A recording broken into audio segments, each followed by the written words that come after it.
嚟到一條魚嘅講學，我係 AD，呢度最主要想同大家講關於修行上邊嘅小知識，俾大家知道各方面嘅嘢，咁等大家咧就喺修行路上咧唔會被被騙或者誤入歧途咯。武術咧係包括山醫卜命相嘅，今集咧終於開始武術裏邊最後嘅相啦。相信相學咧對於中國人嚟講咧就一啲都唔陌生嘅，畢竟手相面相大家都知道係風水嘅一種啦。咁其實本身咧相學咧就係觀察存在於現象嘅一種技術嚟嘅，咁所以咧佢的確係咧就同風水無分別，但係其實佢除咗風水之外咧，同埋手相面相咧，其實都關我哋嘅命相事啦，我哋嘅宅相、家相、武相嘅，所以其實佢係武術裏邊咧比較複雜同埋難學、變化亦最大嘅一項咯。實不相瞞，其實我唔擅長風水，所以宅相咧，我只係用另一個方式去睇。你問有冇用咧？係我個做嘅方法係有用嘅，但係咧佢同傳統嘅風水咧、羅庚嗰啲咧，就係有啲唔一樣嘅。咁所以其實咧，因為而家我哋用電子嘢多啦，同埋香港嘅屋比較三尖八角啦，唔係正正方方啦，咁牽涉到嘅嘢就好多，所以我呢一種咧旁門左道，其實都唔算旁門左道嘅，旁係技術啦，終於咧又可以用到嘅地方啦。所以咧修行呢樣嘢咧，其實真係咧冇一個人都可以樣樣都去到標青嘅。如果我醫嗰方面，其實我中醫又得，西醫又得，又識睇占卜，又識幫人算命，跟住連相學加上宅相，都冇一個人難到我啊！咁我咧就唔使喺度修行，我成仙噶啦。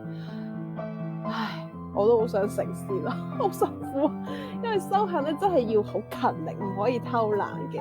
我而家相當後悔，我細個係冇堅持咁樣好好努力讀書。如果唔係，我真係做到無國界醫生啦，我就減少咗一樣嘢。我細個夢想就係無國界醫生，但係我同你講，相差10萬9千里。相學複雜咧個原因就係因為牽涉到武相、家相、宅相、命相、手面相啦。咁其實每一個相裏邊咧，下邊咧都仲有細分嘅。你聽到我疲憊，咁然後咧邊樣嘢最緊要咧？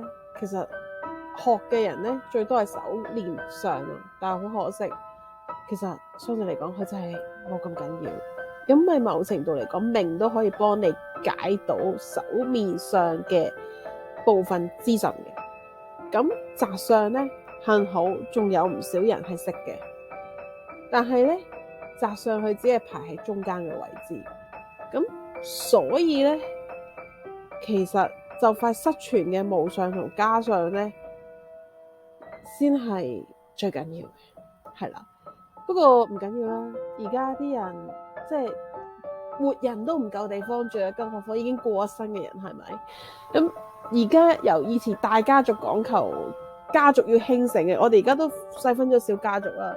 咁所以我哋只要留意宅相咧同靈相咧，某程度嚟講都幫到我哋好多噶啦。咁樣其實係咪手相面相唔緊要？梗係唔係啦，純粹係點解比起家相同宅相冇咁緊要咧？就係因為佢同睇命係有少少接近，但係又有少少唔同嘅。咁睇咗命嘅人唔一定要睇手相面相，睇咗手相面相嘅人亦唔一定要再算命。咁但係兩者有咩差別咧？就命咧，其實通常係睇你格局去到邊度嘅。但相咧係睇你嘅人嘅變化，即係話睇你嘅性格行為而對你嘅命所造成嘅影響。咁所以佢哋兩者俾到嘅提議你都唔一樣。如果你想睇嘅話，其實可以嘗試下。點解會有分開命同相就係咁嘅緣故？因為兩者佢可以針對同一樣嘢，但係以唔同角度去睇咯。咁大家知道啦，人咧就係講一個大運就10年啦，其實宅都係一樣嘅。咁宅嘅大運咧，其實係最大影響先到細運嘅。咁你問緊唔緊要？梗係緊要啊！不過而家買樓要咁貴、咁多球嘅狀況下，其實買到樓已經好開心啦，都冇辦法要睇呢樣嘢，睇唔到咁多係咪先？有啲專業咧，其實咧你去到一定嘅程度、一定嘅能力咧。你如果係一個修行者咧，佢已經幫你踏入兩個區域㗎啦，就好似心理醫生咁樣，佢咧既係醫又係可以係上。